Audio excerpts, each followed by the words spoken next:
everybody goes around it wrong. Yeah, I run an 8-figure business, and if I ever show an ounce of weakness, the sharks are going to come and eat me alive. And if we can do that strategically, which the strategy is just, I do it in service of my clients. I do it for you. I'm not showing my vulnerability so that you'll feel bad for me and somehow that will make you want to buy stuff from me. It doesn't work like that. If we can visit those vulnerable, tender parts, then this actually expands our capacity for success, for abundance. And so everybody goes around it wrong. We go the opposite. We try to out-succeed our shame and our grief and our pain. And really, if we increase our capacity for shame and grief and pain and learn how to be okay with ourselves with all of these things, then we can increase the abundance, the success. These things will come. Welcome to Builders, the podcast for impact-driven leaders who are done carrying it all and ready to scale with clarity, strategy, and freedom. I'm your host, Alex Snider, strategic growth architect, creator of the CEO Recode, and second brain to leaders who are building brilliant companies without sacrificing every ounce of their time, energy, or sanity.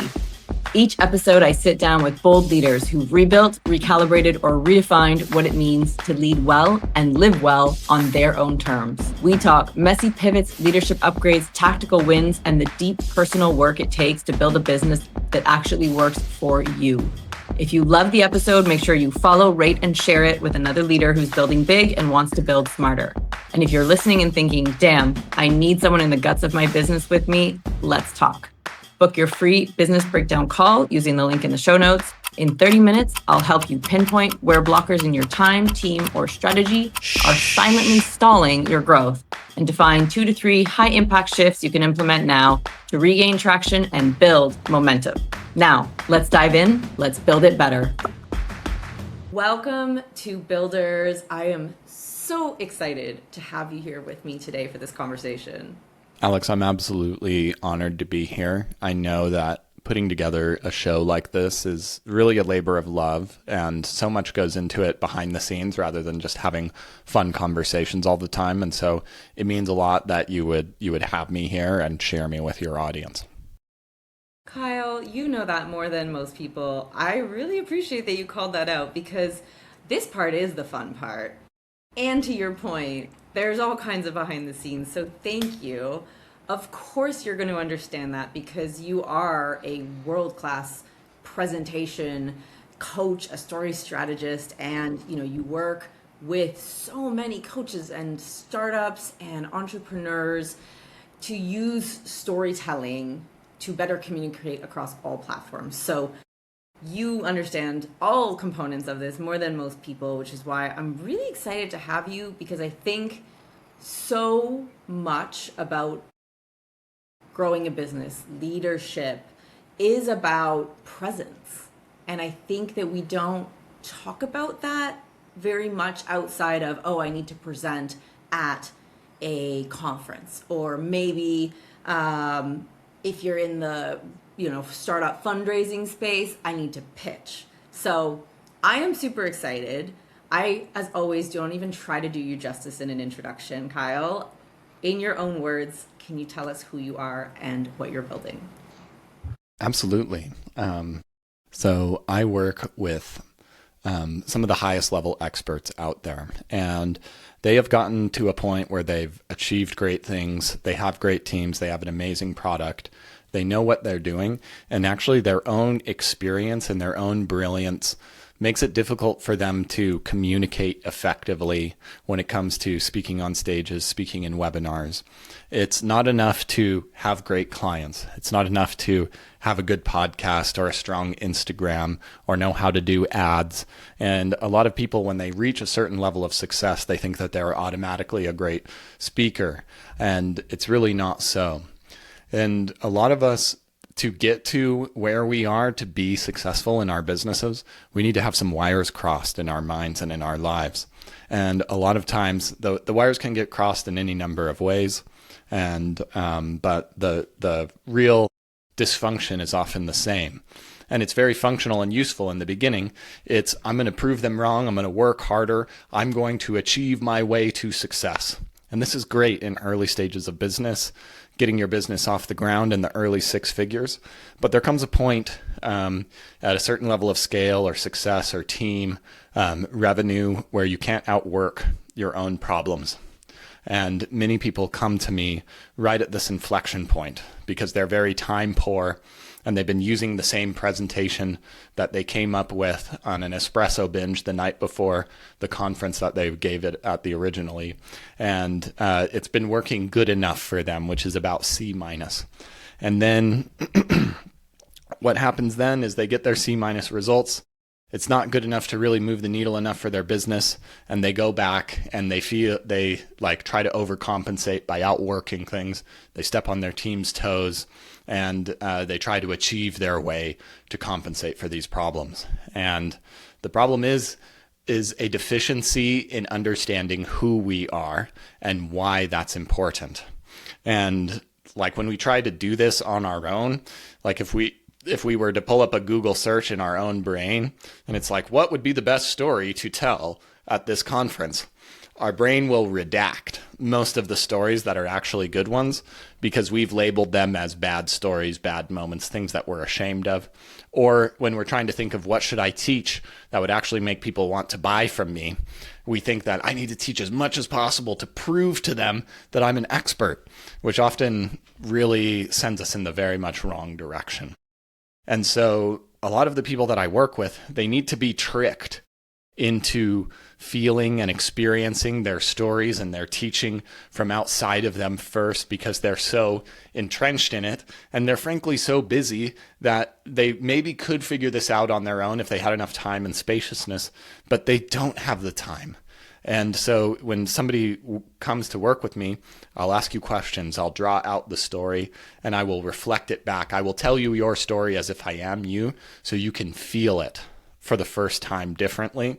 And making somebody feel something is really what we're trying to go for, because there's plenty of information, plenty of knowledge, plenty of thinking to be had already. Well, I think I scored an 8 on 10 on feeling personally attacked by everything you just said. I love that. It's such a familiar feeling, and I think anyone who is listening is going to be able to relate to at least one of the points. Like I said, I think I probably hit about 8 out of 10 of those. You know, when I was actually really recently listening to a number of podcasts recommended by a friend, and I said, it's so interesting. This person is clearly such an expert, but they wander and waffle in the way they present. And I can tell that it's because they actually have so much knowledge. And in a podcast situation, they're not structured in the way they would be in a presentation. And so it's just, they're like, well, I could take this question 10 ways. And, you know, they just know so much. But it kind of can come across, if you can't recognize that, as this person is hard to follow. I'm not clear on what they're talking about. They don't seem knowledgeable in the way that it's almost like we intake knowledgeable in a different way than we output it. So I love what you said. I'm so excited to dig into this because I think it's going to be extremely valuable for listeners to understand the way that you go about this and, you know, some key things they can work on, but also potentially have the opportunity to work with you. I think that would be phenomenal. Before we dive in, because, I'm itching to dive into the what you do and how you do it and the examples, I always want to first kind of understand a little bit more about you and kind of how did you know that you were meant to build businesses, or maybe you're building the stories and the presence and the confidence that allow others to build businesses? So I don't know if I've been a very good business builder, to be honest with you. I've built a skill set that I can sell, and I've worked with many business builders, and I've created some success with that. But building my own businesses is still something that I have a lot to learn. I could probably learn a lot and grow from hearing from you and listening to a lot more of your shows, to be honest. But I do have a carefully refined skill set that I do have, like a story from a moment where how I knew that I was meant to do this business that I think would be helpful. I've been a copywriter, a content marketer, and I've built my life around expression and my business around expression for over 10 years. I loved in my early 20s to travel through Latin America. I lived in Chile, Argentina, Peru, Brazil, and Colombia. When I lived in Peru, I took an Amazonian trip and did a rope swing into a lake there once. And a few days after, I found out that I had giardia, which is a really gross sickness that we don't need to get into the details of. But over the course of a few years, I didn't know how to take care of myself. And I had bad gut health, which ultimately ended up being thyroid problems and an autoimmune condition. And I can remember hiring my first life coach in 2016 or 2017. And I remember him saying, what if Hashimoto's disease is your superpower? And Hashimoto's disease was what I had. And I remember being so insulted by the audacity and the stupidness of this comment. I was so angry at this person. It was the dumbest thing I've ever heard. I was sure of it. Because I knew that this was the worst thing ever to happen to me. I had joint pain up and down my arms. It was like the Hydra. Every time I would cut off one head, 3 more heads would arise. I would solve some wrist pain, and then I would feel it in my elbow and in my shoulder later. I had jaw pain. I would grind my teeth at night. I would wake up every single morning with this biological anxiety. And by that, I mean, like, I would feel anxiety in my gut and in my system, but I wouldn't wake up and say, wow, my gut feels anxious today. I would wake up and think, oh my God, I'm not working hard enough. I'm not doing enough. The other political party is ruining everything. Oh my gosh, whatever the story might be. It wasn't the right one, but it was very convincing. A good storyteller, of course, can be a dangerous thing to be. About a year after that call, I found myself in a workshop for speakers that I was facilitating and connecting with all kinds of health and wellness experts who wanted to position themselves as great speakers. And some of them were sharing their brilliance and their ideas. And I remember sitting down next to one woman, and she says, hi, my name's Dr. Grace, and I overcome chronic autoimmune diseases with better gut health. And I was like, wow. So your clients, they must want to do this. They try and do this, but that happens. And she's like, oh my God, you need to come work with me. Because I was speaking from my own experience, of my own sifting through the jungle of these strange symptoms and problems that we're having and the frustration that I felt. Instead of being the scientific person or kind of what you were describing as many experts do, where they're just kind of wandering and meandering.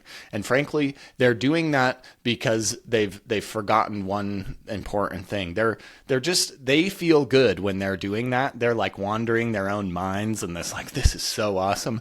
I learned about this.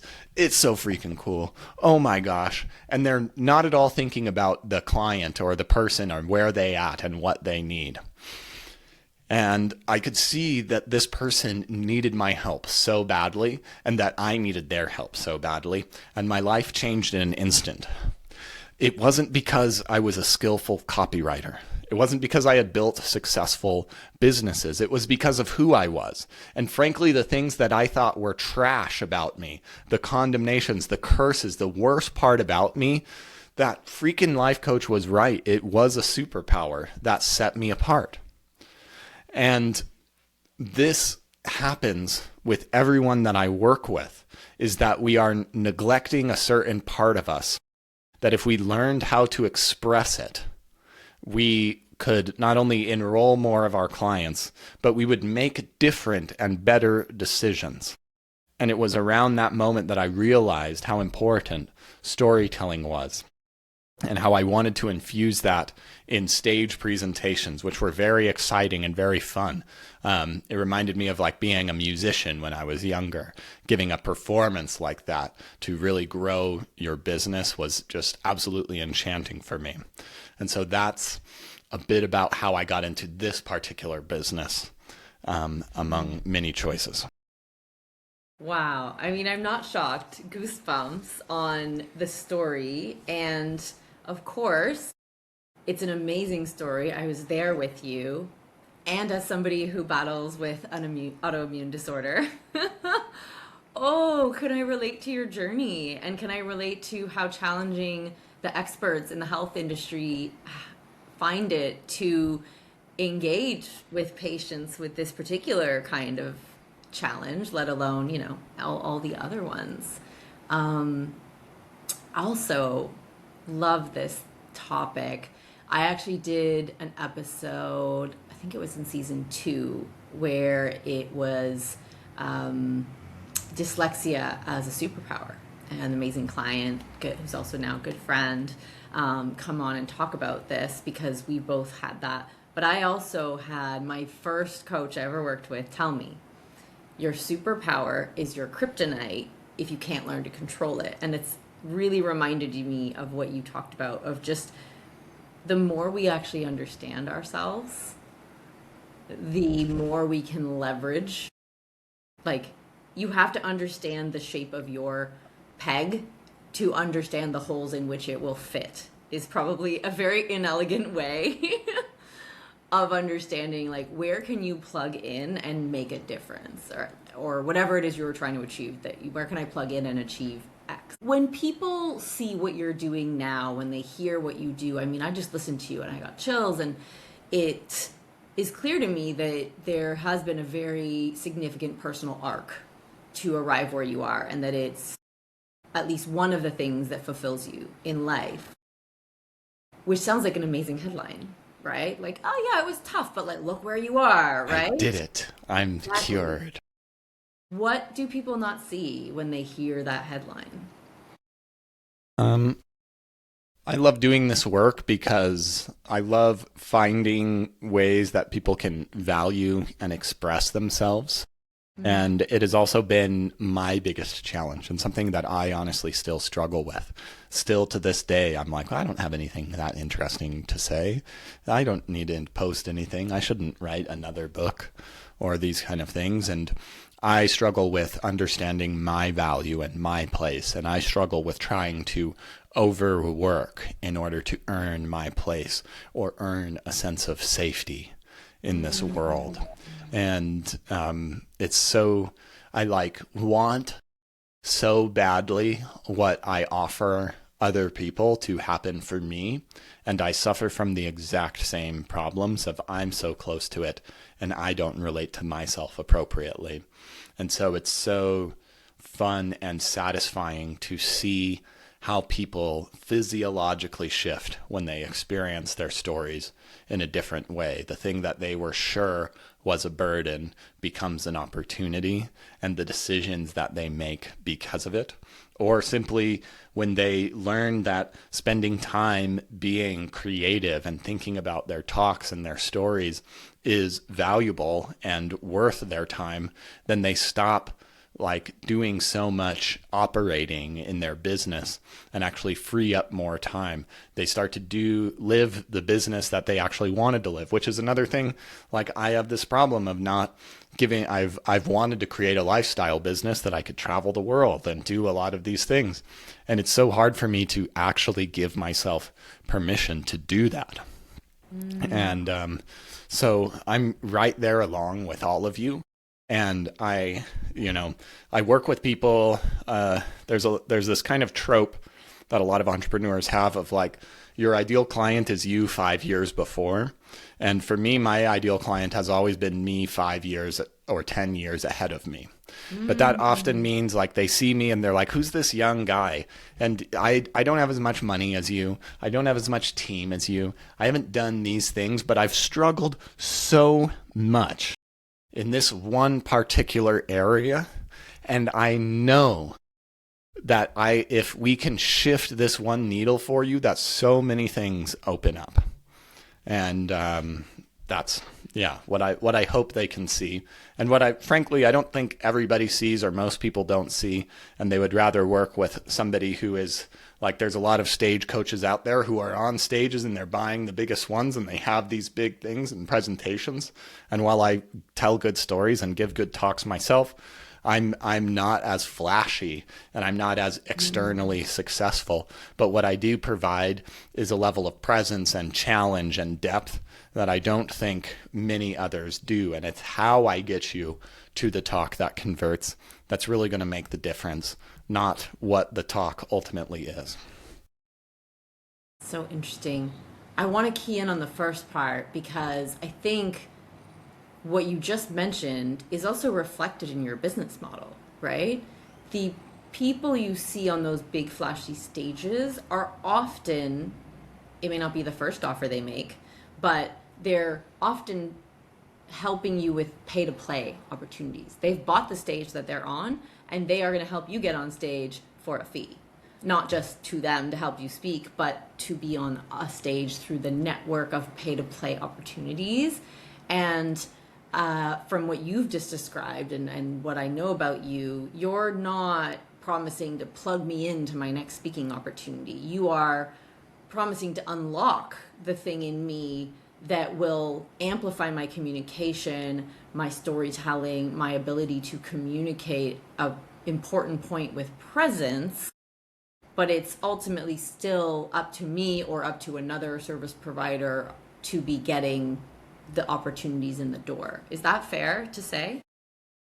Yeah, I think that's one element of it, but frankly, like the biggest flashiest people will you are seeing them on stage and you're moved by them, and then you'll pay a lot for a program and you'll get kind of siphoned off to coaches or just like AI things that they have on their own. And the people that really understand how to work with me is that they want my presence and my depth. They want the friction that I can create to challenge and push back on their ideas until they are sharper and more refined. And that's not something that you're going to find in the flashiest of Right. presentation coaches. There's also something to be said. It's not, those who don't always know how to teach. It's a very different skill set to elicit, unlock, craft skills in other people than it is to obtain and perfect them yourself, right? Yeah, So I and think so they that, hire coaches for it a lot of the time. yeah, they're the front man, the face, and then there's a whole infrastructure behind it. So I love that nuance and distinction about what you do and how you do it, and the vulnerability of, and for myself, I struggle. And I see that in my business too sometimes. I think I get quite hard on myself about when I'm maybe not getting something done or not shifting something or not delegating in a certain way, and I'm like, Alex, if this was for anybody else, like, it would be done, and it would have been done a month ago. Like, what are you doing? And so I think that is, I really appreciate you sharing that. I think it's an honesty that a lot of us can reflect on and understand that it doesn't diminish from the ability to help other people do it, and in some ways it maybe fuels that ability. Yeah. Yeah, and that's what we're looking for. Like when people are going on stage, they're trying so hard to prove themselves as the most perfect, flawless person. But when people are like sitting in front of you, they want this honesty. They want to know who the real person is. We can get all of the information that we want, and it's going to get easier and easier. I can ask ChatGPT for any knowledge that I want. And so if you're just spitting all of the knowledge that you have at me, it's not really going to resonate. But the honesty and the insight and the wisdom, which comes not just from your victories, but from your failures and your weaknesses, and understanding and integrating how to fit the peg in the right hole, as you said earlier, is what somebody is really looking for when they're seeing somebody take the stage and making the choice, should I work with this person or not? I like that. Do you think that therefore there's a difference between, polish and presence and perfection, like sterility? Yeah. Perfection in this thing would be almost over polished, over present, or over. You've told the story and you've given that talk so many times that it no longer really has that much of an effect. This reminds me of an idea I have called the life cycle of stories. And so there's 3 stages. There's a story that's too soon, there's a story that's just right, and there's a story that's too late. And the stories that are too late are stories that are true, but they no longer have any emotional pull on you, so they don't feel true anymore. Like I had a woman who was a coach for mom entrepreneurs. And she would tell a story about holding her baby in one arm and trying to like build a business. But by the time she came to me, her kids were off in college, and telling that story, though it was true, did not feel authentic. Or I have another, I think you probably know him as well, Alex Moscow, came to me to work with me when he was, his story was speaking with a stutter on stage, and he had been speaking from stages for years and selling more than most people could ever imagine from stages. And so the idea of being shy on stage and speaking of a stutter, while true, and he still had the stutter, was not authentic anymore. And so there's that. There's stories that are too soon. This is a story that you haven't fully integrated in yourself. And this is like riding an incredibly strong horse that has no training. And you can get on this horse and it will go fast. But if the slightest thing goes wrong, you're in the horse's world now. And this means like when people get on stage and they lose control of their own emotions, and then people are like, is this person okay? And we don't want that either. So the stories right in between are stories that are true, that are still fresh enough that they have an emotional pull and resonance on us, but aren't so but we've also integrated them and mastered them so that we can channel it in service to the audience, instead of hoping that exposing our vulnerability will somehow make people want to buy from us. That's so interesting. You've made me think. Last year I gave a talk that I completely knew. I'd never done it before. And I really reflected on it as I was preparing it, as I was preparing the slides, because I was telling a story that, of course, positioned me, in a good light overall as an expert. But the story of how one of the places I learned that was very difficult. And I had to tell this story of, almost losing our company. It was during COVID. So I thought, do I talk about COVID? Is it still too soon? Is it just, it's a collective trauma. It's relatable, but like people have big feelings. And I remember all of this. And then even to what I put on the screen, I put these photos. I'm up there and, I'm not overly professional. I love being an entrepreneur. I get to choose, how I want to show up. But, I'm in my stage presence. And the photos I have from that time are like me backpacking, getting on a backpacking flight, with like just looking like trash in an airport, and photos of me like baking during COVID. But I'm referencing this time to bring out just a sense of bringing everyone to the point of origin of this story with me, which I'd love your thoughts if that's a great tactic or not. But I remember thinking like, oh my goodness, I'm about to talk about something that was traumatic for everyone. Maybe that's good, maybe that's not. That people have mixed feelings about, that I'm going to put these photos of me just looking like a trash panda, like up on stage while I'm trying to, and looking, I look young for my age to start with, throw a couple braids and like, pigtail braids and a backpack on me. Like, I don't look like the person, to your point, that you want to hire to take your company to 50 million, 100 million, 500 million. Like, but I leaned into it, and I leaned into checking in with the audience, and somebody was like, oh, I remember that time, and I was like, they remember. And even in the moment, there was things that didn't go right with the projection at the event I was at, and I laughed and I leaned in, and I look back now, and it was both, I would say, the speaking engagement keynote that I've gotten the best feedback on, because I told this very genuine story that has, to your point, like settled enough that it's not like freshly emotionally traumatizing for me.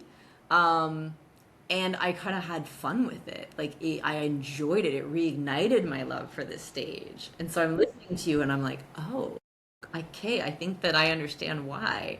And it was almost, as always, there's a fine line, but by starting out in this place of not talking about perfection, of talking about reality, of talking about what I thought, experienced in a very difficult few days, weeks, really actually landed with people. And from there, I could then build on that to this is what happened, this is what we learned, this is what we did that made it work, and this is why I believe insert thesis. Yeah. And this is what that means for you. And so I'm really curious, because we said polished and presence, not perfection. What do you think about how important it is to take a strong perspective? Because as you said, information is at our fingertips, right? But somebody who can tell you, this is what I believe and this is why, and if you can understand this, it will help you. Is that vital? Do you have to kind of take a position? I do think taking a position is really important, and how we do that and how we express our truth. There's a great opportunity that you pointed out that doesn't come very intuitively for most people. You shared pictures of a specific time and a specific moment, and this challenge happens all the time on my podcast and with my private clients. I'll try to ask them, like, when did you feel this challenge? And they'll immediately go, here's how I solved the problem. And I'll be like, no, tell me about a specific time, like a room you were in, and the photos that you're invoking are real specific moments. And getting into an actual moment where we can see things, we can smell things, we can maybe not smell things in your case, Trash Panda, but be in a moment with the person. It activates so much more of our brains than than just declaring facts. And so there's a huge opportunity that very few people take in creating a moment and speaking in present tense and sharing our thoughts and our inner dialogue as if it's happening. And that's what's bridging the gap that you're pointing out. Another thing that I think you expressed that you may not have noticed, like when things go wrong, is the best time for you to actually demonstrate your mastery. If things go wrong and you're able to be playful and calm and still engage the audience, that means that you know your stuff well enough that you're able to be playful. And being playful is the sign of like, I've mastered this. I'm having such a good time. I'm not worried about my notes on my slides. I'm not worried about what's coming next. I'm not worried about trying to impress you. I'm here and I'm enjoying myself and I'm present, which means I know my stuff well enough that even if things go wrong, I'm cool. And isn't that what you would want when you're growing a $50 million business and something's going to probably go wrong, and you probably want the leader to be keeping their cool, right? Here I am. Yeah. And then and then taking a position and taking a stand, which usually comes from a story and a moment like what you shared, a vulnerable moment, and you said, I learned something, I discovered something from this pain, from this challenge that I faced. I discovered that there was a value, and that's where I took my position and I took my stand. Sometimes, like, there can be benefits to being somewhat controversial or dividing a room, and this doesn't necessarily have to be like a political thing. It can be all kinds of stances and beliefs and systems, and I think there's times and places for that. But taking a stand and taking a belief, and I think what the most important thing, and I'll like keep coming back to this idea over and over again, is taking a stand for your client. Telling a story about you isn't about you. It's about reflecting, hey, I know exactly what you're going through right now, and I've gone through the same thing so much. It's been so hard, let me tell you. And because I've been going through this for so long, I've developed a shortcut. And I want to share that shortcut with you today. So you can either do what I did and figure it out on your own, or you can get my help. Yeah, 0 and 10 stars do not recommend going through all the steps that we went through. Yeah, no. Here's the value. I love that.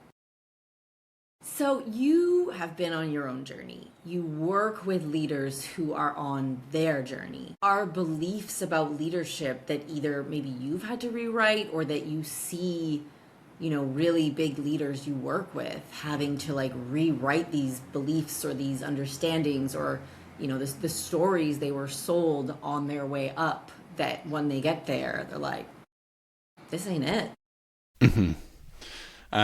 I've been writing like a style talk with one of my clients about this exact thing. I think the greatest lie that all of us have ever been told is like, if you picture a scale, and on one side of the scale is success, achievement, money, whatever the things it is that you want is on one side of the scale. And then on the other side of the scale are things like capacity for pain and grief and challenge and all of these things. And a lot of us think that if I can add more to my success scale, then eventually I'll have enough success that I can take a breath and deal with all this bullshit that I've been hiding in the closet. And like with everything that's going on in the world and all the celebrities out there and the high level people that you're seeing out there, doesn't work, turns out, doesn't work. And actually being able to embrace and visit the side of you that's shame, the side of you that's in pain, the side of you that's vulnerable, and doing it strategically. And the answer is so easy, but they don't think that they ever want to go there. If I show vulnerability, I run an 8-figure business, and if I ever show an ounce of weakness, the sharks are going to come and eat me alive. And if we can do that strategically, which the strategy is just, I do it in service of my clients. I do it for you. I'm not showing my vulnerability so that you'll feel bad for me and somehow that will make you want to buy stuff from me. Doesn't work like that. But if it's like, I understand that. And if we can visit those vulnerable, tender parts, then this actually expands our capacity for success, for abundance. And so everybody goes around it wrong. We go the opposite. We try to out-succeed our shame and our grief and our pain. And really, if we increase our capacity for shame and grief and pain and learn how to be okay with ourselves with all of these things, and I'm not very good at it, but then we can increase the abundance, the success. These things will come. But we cannot outwork, we cannot outrun, we cannot outmoney, we cannot out-succeed. And the harder that you try to do it, the harder the truck is that is going to come and smack you to wake you up. And now I have over 400 podcast episodes hearing stories just like that. 400 episodes, my gosh. I could not have asked for a better lead-in to something that I always want to talk about with my guests, which is success. So, I've somewhat branded wealthy leadership as this really just success on your terms. It's building a business that achieves the impact you want with the financial support that you want or require, given your situation, without sacrificing your health, mental and physical, and whatever else matters to you, family, community, passion projects, triathlons, whatever. And so I always am curious, what is your definition of success? How has that changed, if it has, over time?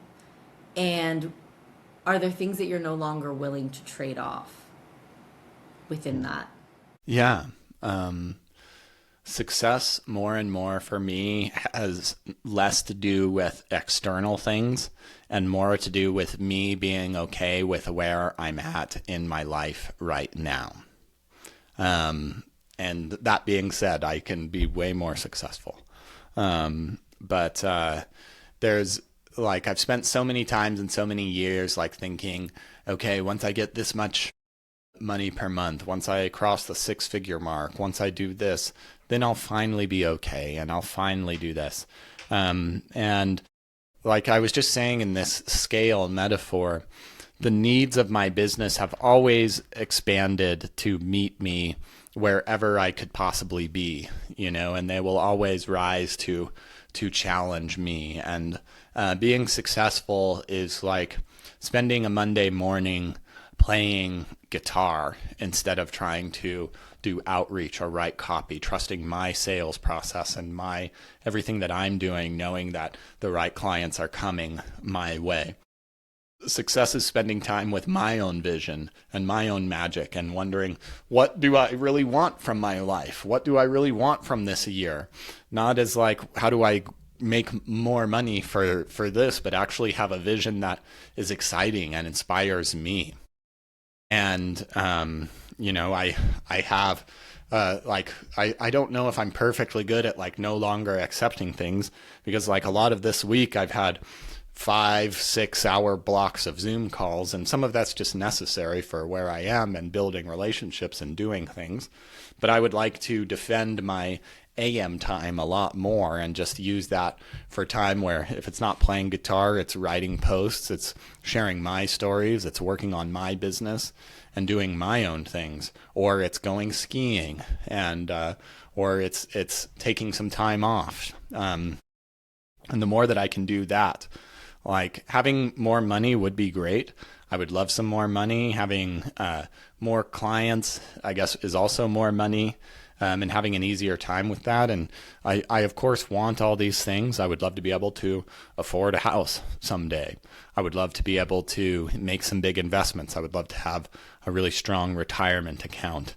But like right now, the way I've seen these things and the way the world is going, it's like those things don't seem to provide what I think they're going to provide me, which is going back to the same scale thing of when I finally have a house, then I'll finally be okay with the scoundrel that I am, and I'll be able to relax for a little bit, which isn't true. And so the only success is like I get to be okay with exactly where I am and the scoundrel exactly as I am. And some days I do well at that, and some days not so.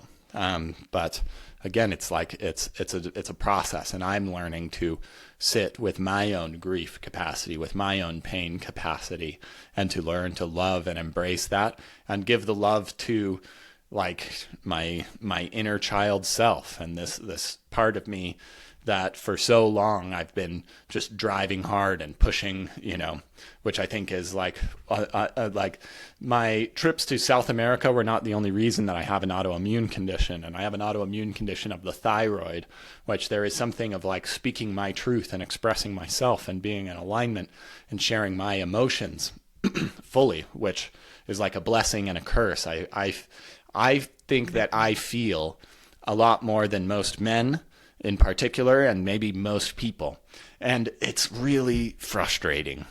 And I wish I felt less, and I wish I was an asshole sometimes. But it's like hard, I can't do that, and I can't be that. And so I have to deal with these like storms inside of me. And that's what the best, smartest, most successful people, they want that. They need that because they are lacking that. And so they come to me so I can channel that for them. But it also means that I've got to learn to, it's like a hot fire, and you can build a hearth around it and use it to heat your home, or it can like spark up and burn the whole house down. And I'm learning to temper that over time. So interesting that the thing that can be so challenging for you is the thing you're drawing on to light others' sparks, and that's such a, again, your greatest superpower can be your kryptonite if you can't learn to manage it. I love that theme.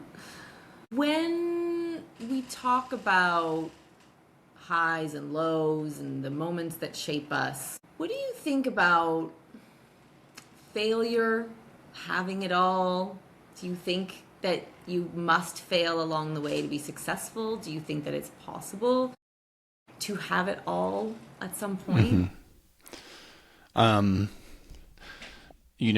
What comes to mind is I remember speaking with basically one of the sons of, when I was in Utah in college, I remember like struggling with my business and not having any money.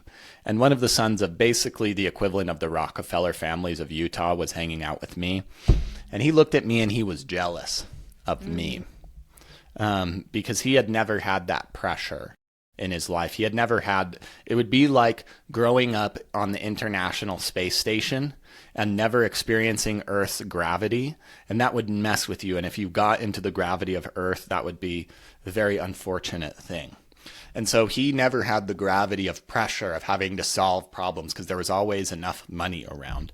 And frankly, I would love to try to have his problems for a while. That sounds pretty nice to me too. And I'm sure he'd love to trade spaces with me. So I think, again, like having it all is knowing what's enough. Having it all is saying, I've done enough today and now I can turn off and I can go ride my bike. I can go skiing. I can do whatever.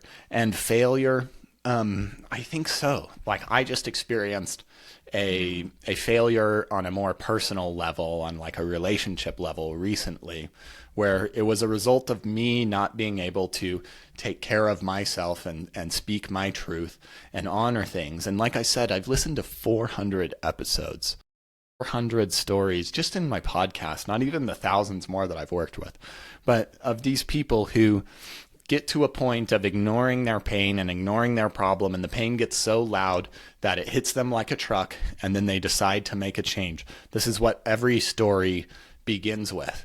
And I would hope, I'm a smart guy. I know I am. I know it. I really do. I would hope I would be smart enough to learn from these people that every week at least share the stories of their messing up and having to go through a big process to reinvent themselves. And the only way that I think, I've learned some things, not the hard way, but nevertheless, I've had to learn a lot of things the hard way and experience my own pain. And this might just be the archetype of person that I am, and maybe there are some that can read a book and truly like integrate things, but I have to feel a deep pain and have an experience in order to fully integrate and move on with that. And so I do think that failure is an essential part. But the good news is what the story that we tell ourselves about failure and the meaning that we make of it doesn't have to be, I'm failed, this is done, I'm broken. And I've done my fair share of that. But if we know about storytelling, if we've learned about this, then we know that if it's like a face of a clock, failure is like at 3 or 4, maybe 5 o'clock at the latest. And the good news is on the other side of that, there is a gift, a treasure, a victory that can be had. And if we are wise enough to be in the moments of failure and really be like, I can trust that a beautiful thing is going to come of this, then it takes some of the sting and the burden off of our own failures, or the experience of it. And really, like, the failure isn't the problem, it's the judgments that we have about ourselves and the failure.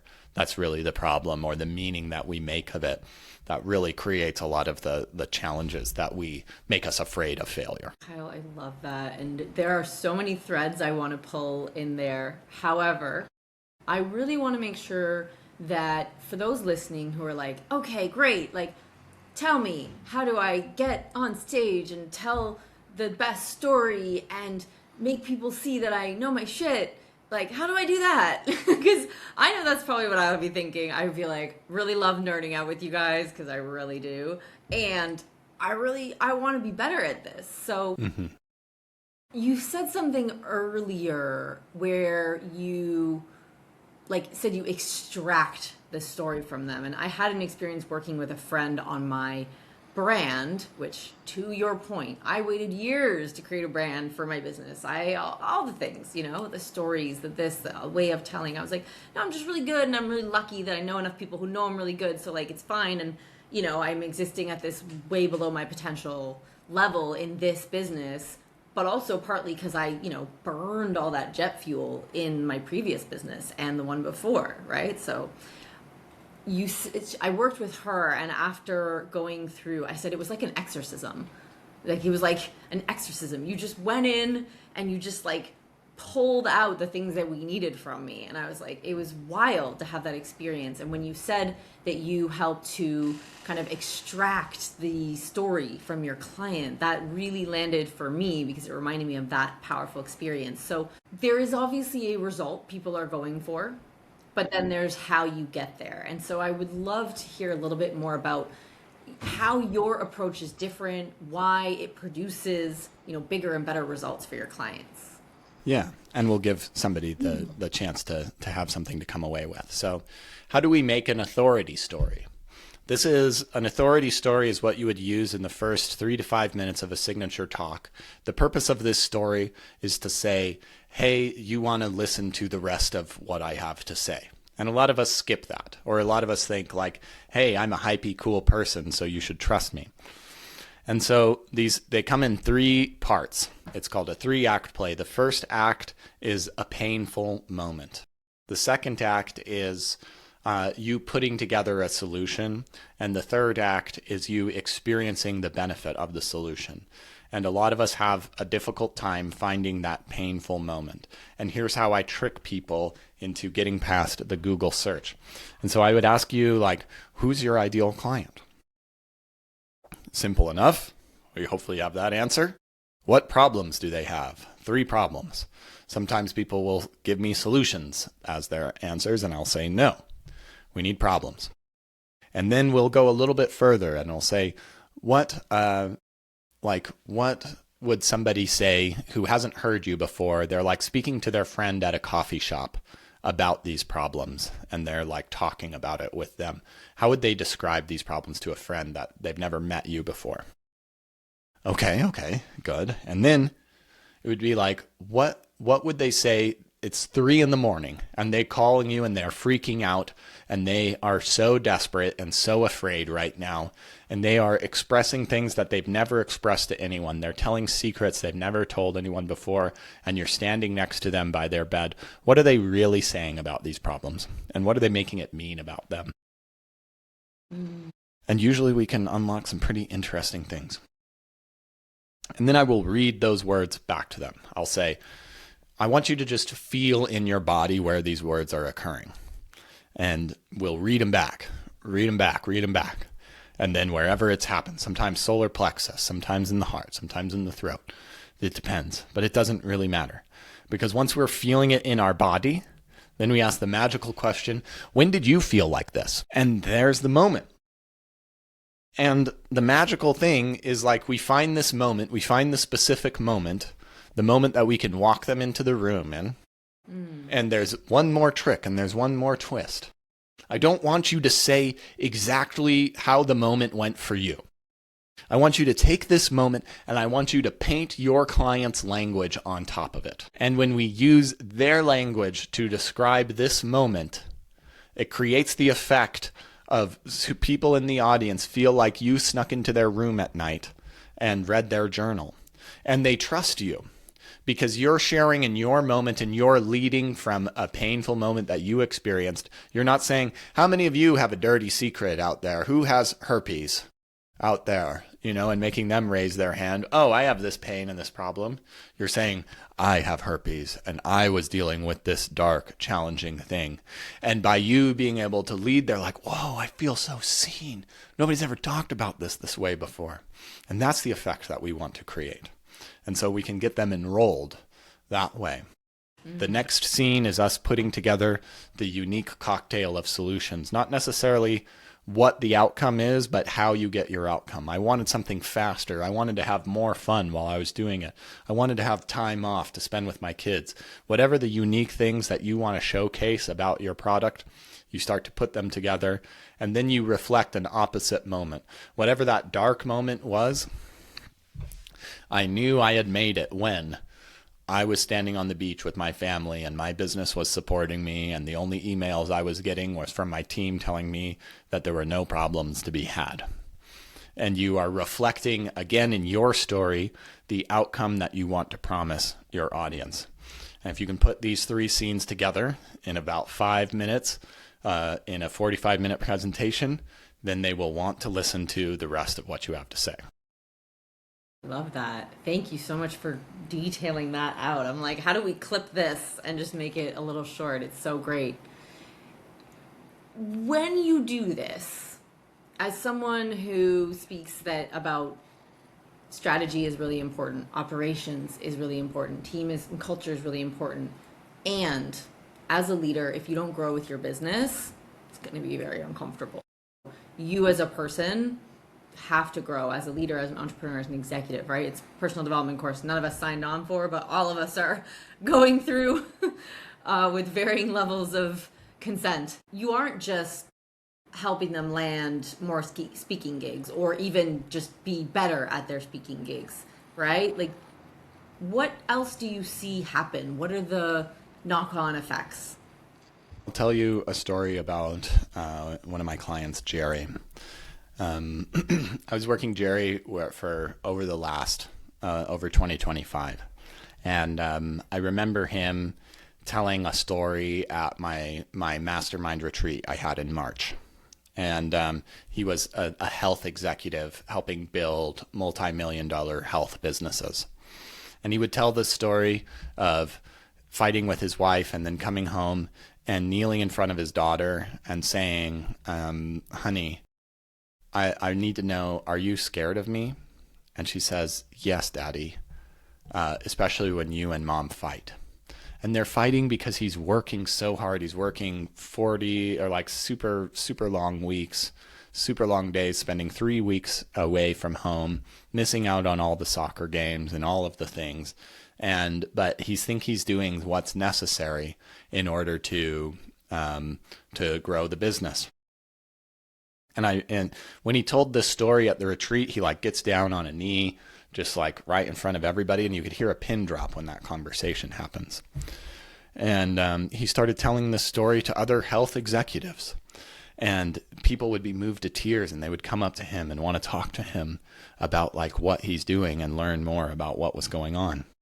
And at the same time, he was working for an incredible clinic in Florida.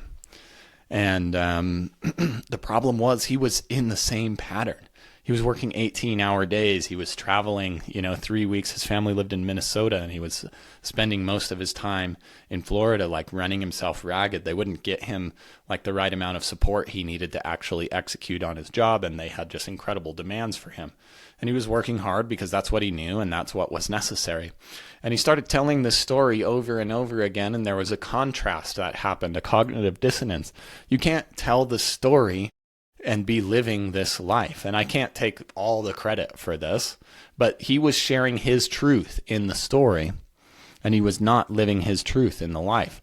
And over the course of 2025, I saw him start to be like, I need to change things. And he went from being like the CEO to kind of stepping down into a nonprofit role in the company and slowly like winning back more of his time and negotiating in a way that was really intense and really difficult. But ultimately, by the end of the year, he had to step away from this company entirely, and he was attracting new opportunities and new businesses. And now he lives at home. He still works hard, but he has several different businesses that he's a part of. He gets to spend more time with his kids, spend more time with his family, and he's living the way that he wants to be. And this is like, when you start to express your stories and your truth, you make different choices. And I don't know if he would have, he drew upon that story and had the courage to change himself. And I see this happen in so many ways of when we get better at articulating our stories and our vision. It's not just enrolling people into working with us, it's enrolling ourselves into our vision and coming into much greater alignment with that. Wow, that is very powerful. I think to your point, as a psychology nerd, like cognitive dissonance, you cannot exist in it for long. So you change what you think or you change what you do. Mm-hmm. And that's, I think, if you're having this really profound experience of telling the stories that shape you and telling about really what matters to you as a way of explaining how you are where you do, how could that not impact the rest of your life? How could it not shine a spotlight on where those cognitive dissonance points still exist? So I love that story, and that, I almost like a halo effect that, it's going to shine a light and really shift your life and your business and your relationships, and the parental business builder dynamic I see that in my clients all the time. That is not one that people take lightly, and yet it is absolutely one of the hardest ones to solve. I'm curious, we were chatting before we jumped on, and you spoke about speaking and storytelling as a flexible martial art, and I made a note because I thought I need to ask about this way of seeing it, because I think, to your point, I think earlier you may have not said this exactly, but what it brought to mind for me was this version of, the polished, perfect stage personality versus the messy, emotional telenovela, like those will draw you in, but they're probably not selling your product or whatever you're doing. There's these different archetypes of stories that a lot of us can relate to, storytellers. Yeah. And I'm curious, when you talk about a flexible martial art as a way of looking at what you are so incredible at teaching people, what does that mean for you? Why is that the kind of perspective or imagery that you've landed on? Yeah. So a lot of us, or we think that one great talk, or if we have one perfect story, that it's going to be the skeleton key that unlocks all of the things for us. And frankly, like, stories and the situations are going to change from place to place to place. And having like a good origin story, like what we talked about building, is like having a great Chuck Norris roundhouse kick. It's a very powerful story. But if you only have one Chuck Norris roundhouse kick and you're entering martial arts tournaments, you might win a couple of fights, but people are going to pick up on this, and you're not going to be able to be sustainable in this for a long time. And so I'll tell a story about one of my clients, and it'll give you an example of what's really going on here. Reed Davis, who runs a functional diagnostic nutritionist company, like a $10,000 health coaching certification, came to me and wanted to work with me over the course of 6 months. The first 2 months of the 6 months, he was speaking to clinicians and acupuncturists. Clinicians and acupuncturists have a certain way of talking about success for themselves and their clients. His program works great for them. And so we built a talk to speak to those people. The next 2 months, he was speaking to CrossFit gym owners. CrossFit gym owners have a very specific way of talking about who they are and what makes them successful and what their clients' success means. And did we need to write an entirely new talk? No, we only really needed to change about 15% of the talk. We pulled out a few stories, client stories of clinicians, and we put in a few CrossFit gym owners, and we changed out a few words. But the shape of the stories and the movements of the ideas remained intact. The next 2 months, we were speaking to biohackers. Biohackers have their own way of talking about what success means for them and their clients. And we pulled out the stories of CrossFit gym owners and put in stories of biohackers. And with each change in the formula, but staying true to the overall signature talk, Reed started to understand how to tell a story, not as a perfect script, but as a movement of the mind. I know that I need to hit these notes. I know that these people standing in front of me have these problems. So when I tell my story, I'm going to reflect these problems. I know that these people over here have these objections. And so when I'm teaching, I'm going to address these objections. Instead of, I have the perfect script, I have it memorized, I'm going to read exactly what I've memorized every single time. And this is like a martial art. When we are practicing over time, there's not a single way to do it. We need to learn to be present and adapt. And when you can start to block punches without thinking about it, or do the chops without while being there, and it comes with practice and training and adaptation over time. And this is what really allows you to wing it in the long run, instead of being like what you described at the very beginning of this, somebody who's just meandering and entertaining themselves from the stage, which doesn't do anybody any good, to being present and listening. I know what a story needs, and I'm going to listen to my audience and give it to them, instead of thinking, how do I prove myself to them? Yeah. That's such an interesting perspective. Thank you. Resisting the urge to quote Bruce Lee. So if someone has been listening to this and, they're like, love it, this is 2026 is my year, I want to get better at this, how do they get in touch with you to learn more about you, about what you offer, if they want to go on a retreat, if they want to work with you one-on-one? What's Yeah. the best way to find you and connect? I would encourage you to go to thestoryengine.co. You can look at a few of the resources and services that I have. You can check out my podcast there. Every single week, I publish a new guest where I go through this story creation process that I've been describing about. I'm sure we're going to have you on the show very, very soon as well. And if you're Yes, ready. of course, of course. And I'm not the most social media person, but if you find me at Hey Kyle Gray on Instagram, tell me you heard of me on this show or from Alex. I would love to chat with you. And I'm working with people who want to create more freedom, create more time, create more success by telling better stories. And it's a lot easier and more accessible than you think. And I'd love to connect with you. I love it. So we'll make sure we put all of those links in the show notes. So if you're listening, just go have a look and clickety-clack on those to reach out to Kyle. Now, before we wrap up, we have a couple rapid-fire questions. You can pass, you can give one word, one sentence, whatever kind of works for you. You're welcome to skip over anything. Are you ready? I'm ready. Amazing. So, what is one decision that changed everything for you as a leader? I accidentally, during the pandemic, moved to Hawaii. And this was a time where I started really leaning into how do I live the way that I want instead of the way that I think things should be. And got a lot closer to this process and learned how to take care of myself better. What does strategy feel like when you're doing it well? Strategy, when you're doing it well, feels there's a certain confidence that you have. There's an alignment. You're able to face challenges and setbacks and whatever the problem may be that's put before you. And you have a confidence that you can continue and see past it.